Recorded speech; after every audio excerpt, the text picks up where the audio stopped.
Guys, nagbabalik tayo at syempre ngayon ang interview ng isa pang batch para po sa recruitment ngayong 2023. Mag-interview tayo. At ikaw, mamaya interview ka nung ba't gusto maging pulis? Sabay tayo na. Tayo, ba't gusto maging pulis? Sir, I want to serve our country, sir, and to have a stable job and to help my family. Okay, okay. Ikaw? Sir, I want to become a policeman.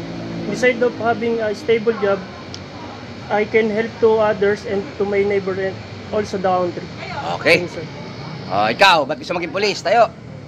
Tayo, ba't gusto maging pulis? I want to become a policeman and to serve and protect others, sir. Tayo.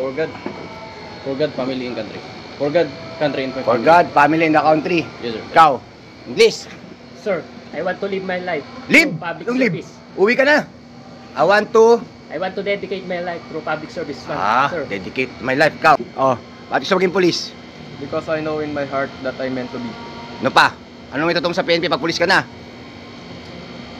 To enforce the law, to prevent and control crimes. Ang galing ah. Ikaw, Sir, because this is my childhood dream and I want... childhood. Yes, sir. Ngayon malaki ka na. Dream ko pa rin po, sir. Dream. Okay. Yes, sir. Okay. Ikaw, Mr. Yu. Ba't gusto maging pulis? My biggest dream and for my family, sir. Baka mambababae ka lang dito. No, sir. Sigurado ka lang ha. Ako sa misis ko, sir. Shoutout sa misis mo, dali. Shoutout isa sa'yo, Isabel Bernales. I love you, mama. Kasal na ba kayo? No, sir. Living, sir. Papakasalan mo yan ha. Yes, sir. Hanggang sa maaari, papakasalan mo ha. Yes, sir. Pagmahal mo ha. Yes, sir. Yung talong tuloy na pagmamahal. Ako mo. Yes, sir. Ikaw, baka mag-chicks ka lang dito.